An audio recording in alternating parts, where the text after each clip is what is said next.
Hola a todos. Este fue mi primer ordenador y ahora os cuento una historia bonita sobre él. ¿Cierto? Ya sabéis que tengo Instagram, lo tenéis ahí. Este es mi Instagram. Sabéis que tengo una cuenta en la que subo contenidos a diario, también hago otro tipo de vídeos. Siempre he dicho que quiero que este canal tenga un determinado contenido y que en Instagram y en Facebook haya otro contenido.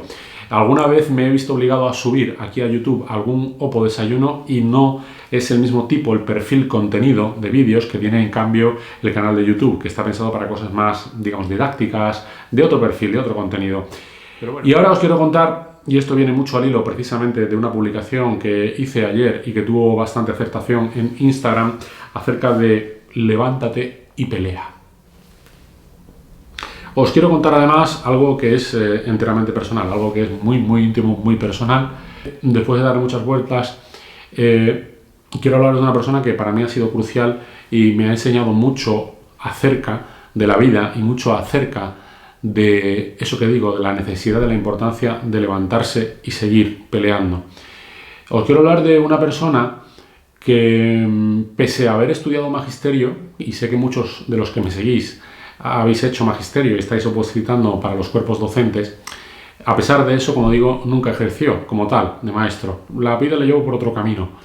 Tenía una carrera más o menos buena por delante, vivía holgadamente, acomodadamente, y llegó un momento en que sufrió una enfermedad. En aquel entonces esta persona estaba en la flor de la vida, era joven y tenía un niño de 7 u 8 añitos, el que os habla, era mi padre. Mi padre, de repente un día enferma, un día parece que tiene algo así como gripe, se tiene que ir a la cama, tiene malestar y aquello dura hasta que ya por fin un día lo tienen que hospitalizar, siendo yo un crío, yo era muy pequeñín. Y estuvo en el hospital 3 meses, yo recuerdo 3 meses en los que mi padre no estuvo en casa y tampoco mi madre prácticamente vivía en el hospital y aquel tiempo pues se hicieron cargo de mí mis abuelos y bueno, pues alguna tía mía también me echaba un vistazo y fueron mis primeras navidades, de estas que uno recuerda ya con más intensidad, fueron unas primeras navidades sin mi padre. Fueron duras. Un niño también es verdad que tiene más resortes de los que parece. El niño es consciente de lo que tiene alrededor, pero por otra parte no es consciente. Y un niño también en cierta medida tiene sus mecanismos de defensa, aunque no lo parezca. Y este ordenador que os he enseñado obedece al hecho de que mi madre quiso que yo tuviese esos reyes una buena sorpresa. Este ordenador era dificilísimo de encontrar, era la época de los albores de la informática. Estaban el Commodore 64, estaban los Spectrum, estaban los Amstrad posteriormente, pero este era el rey, ¿vale? Sí, sobre esto había mucho pique, había quien decía, no, era mejor en Amstrad. Buah, todo el mundo sabe que el Commodore 64 era el rey. Era un ordenador canadiense, ¿vale? Una marca canadiense que rompió el mercado, hizo un ordenador de andar por casa, un ordenador doméstico que era fabuloso. Aquí lo tenéis, mi Commodore 64. Bueno, pues mi madre me veía triste, apenas me veía y cuando me veía un niño triste, claro. Ella no estaba, mi padre no estaba, yo sabía que mi padre estaba muy mal, estaba muy enfermo en el hospital, me decían que estaba muy malito, yo ya tenía alcance para saber que aquello iba mal. Y mi madre quiso, bueno, pues hizo un esfuerzo económico y mandó a 2 tíos míos a buscar y encontrar el ordenador para que fuese mi sorpresa de Navidad, mi regalo de Reyes, y vaya si me lo dieron, no me lo esperaba, sinceramente. Pero bueno, era un poco por dar una alegría a un niño que lo estaba pasando mal. Pero mi padre salió de aquellas, mi padre vivió, mi padre le hicieron una operación de corazón, estamos hablando de los años 80, le cambiaron una válvula de las del corazón porque se había infectado, esa era la enfermedad que tenía, una pericarditis, y le colocaron una válvula artificial. Recuerdo que mi padre vino a casa y recuerdo que tuvo una convalecencia larguísima, estaba débil, y yo como un niño pensé, albergué mis dudas acerca de la salud de mi padre y se tendría mi padre conmigo mucho más tiempo.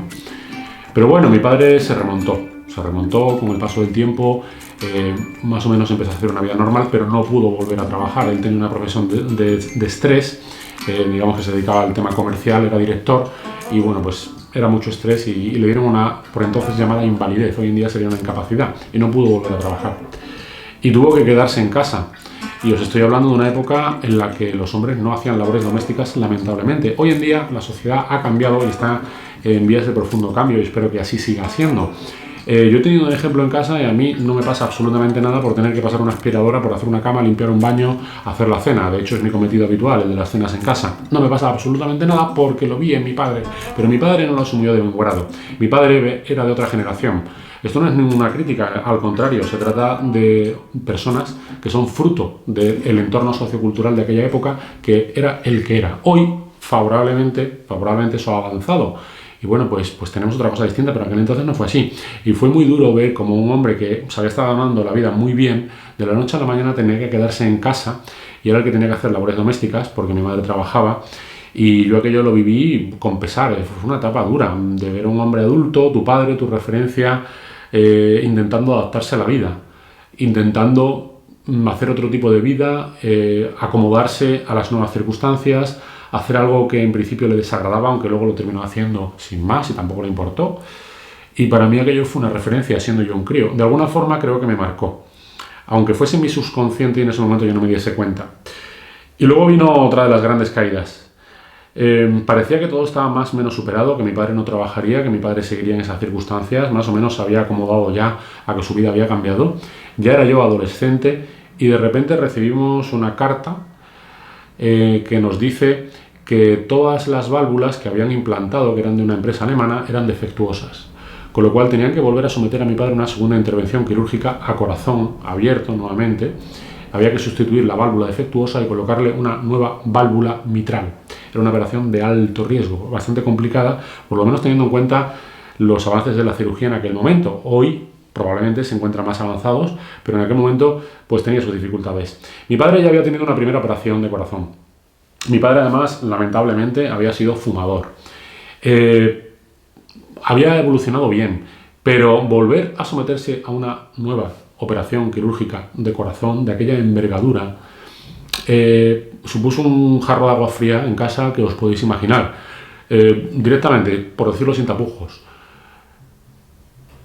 la duda de si volveríamos a verle. Sí. Y todavía recuerdo el día en que nos despedimos, yo ya siendo adolescente, con plena conciencia de las cosas, nos despedimos, recuerdo perfectamente cómo, cuándo y dónde, ¿no? Y las circunstancias que rodean ese momento, mi padre y yo mirarnos, el día en que él se va al hospital. Por supuesto, ahora yo ya era más mayor y ya iría a verle luego al hospital, pero el día que él marchó al hospital yo no le acompañé, no recuerdo exactamente por qué.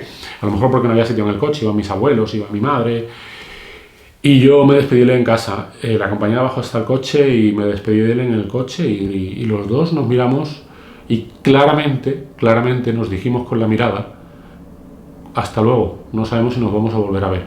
Eso ha sido un momento realmente duro. Y a partir de ahí vino otra operación aún peor que la primera y con complicaciones. Una operación larguísima, sustituye la válvula, afortunadamente se supera el quirófano, se supera la anestesia, sale adelante el paciente, la recuperación es lenta, pero hay complicaciones de pulmón.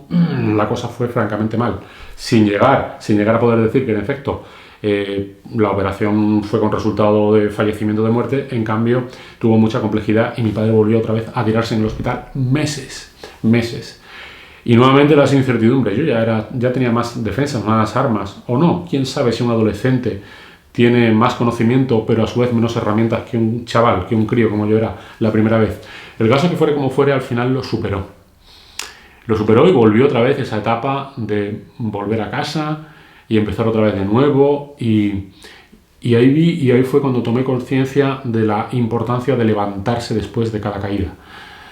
La misma persona que había estado ganándose la vida bastante bien, lo pierde por una enfermedad. Se remonta, empieza a hacer un tipo de vida que no le satisfacía, pero es lo que hay, y al fin y al cabo seguía teniendo muchas cosas, a su familia. No le importa hacer labores domésticas, no le importa ya no poder trabajar, y aún así se remonta y afronta la vida y la vuelve a vivir con ilusión. Pero esa persona vuelve a recibir un mazazo, tener que someterse a una nueva intervención porque le han puesto una válvula que era defectuosa. Eso no solamente le enfrenta otra vez a la posibilidad de fallecer en una operación muy complicada, sino que otra vez le sume en un proceso larguísimo que merma su salud en todos los sentidos. Encima recibiendo una medicación fortísima que bien podía haber desarrollado, generado algún tipo de dependencia, hábito o adicción, porque le dieron medicamentos muy fuertes. Y vuelve otra vez a remontarse y vuelve otra vez a enfrentarse a la vida y vuelve a pelear. Vuelve a levantarse después de la caída y vuelve a mirar a los ojos a la vida y dice: yo voy a seguir adelante porque tengo un niño y porque tengo una mujer. Y me da igual que tenga que hacer labores domésticas, y me da igual que esté en casa cuando los hombres de estos actuales modernos cabezas de familia son los que sacan a sus familias adelante y yo en cambio no. Y le dio igual, y lo hizo, y encima no le vi amargado, no le vi.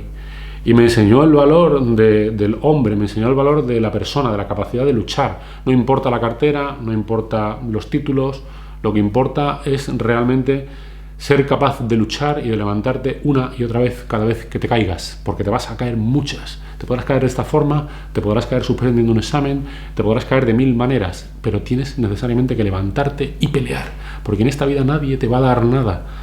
Así que solo de ti depende. Busca lo que tengas dentro, saca tus mejores herramientas, tus armas, tus defensas, lo que sea, pero después de cada caída tienes que levantarte y pelear. Y así tienes que hacer con las oposiciones.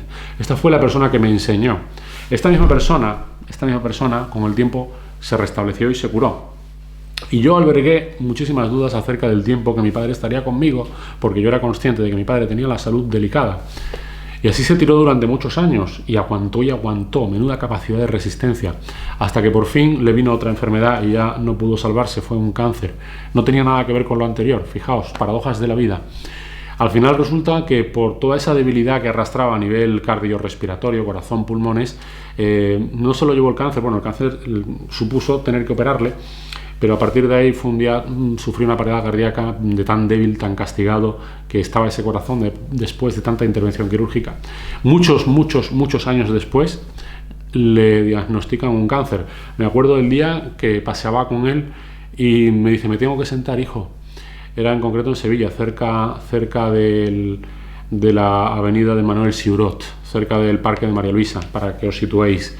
Íbamos caminando, íbamos de Felipe II hasta casa y me dice, me tengo que sentar. Y digo yo, papá, dice, no, es que no me llega la respiración y es que me duele aquí y tengo... Y al poco le diagnostican un cáncer de pulmón y por tercera vez en su vida le tienen que someter a una intervención quirúrgica brutal. De hecho, le quitaron un pulmón. La operación duró cerca de 12 horas. Imaginaos qué tipo de operación. Y nuevamente recuerdo la mañana previa, en esta ocasión ya estaba yo a su lado, fui con él al hospital, se ingresó y estaba yo sentado con él, le tenía de la mano y nuevamente volví a revivir aquella situación que habíamos vivido cuando yo era un adolescente y me despedí de él en el aparcamiento. Digo, te van a entrar en el quirófano, van a venir a por ti dentro de un rato y no sé si nos volveremos a ver, papá. Y mira que era un luchador nato, ¿eh? Y yo pensé que de aquellas, ahora sí, tenía muchísimas dudas de si mi padre superaría una extirpación de un pulmón teniendo un corazón tan castigado como tenía. ¿Y sabéis qué? Lo superó. Era un luchador nato. Superó esa operación, superó la convalecencia. Ocurrió que ya tenía un cáncer y el corazón había sufrido tanto desgaste por tantas intervenciones quirúrgicas que al final, bueno, pues ya hubo un día en que no pudo ser más, pero lo superó y otra vez ahí ya con cerca de 70 años, cerca de dos operaciones de corazón, la de pulmón, ahí vuelve a luchar contra la vida, se tira una semana en la UCI, vuelve a pelear y sale. Me acuerdo ver el monitor de los latidos del corazón, de la frecuencia cardíaca, el corazón trabajándole desbocado.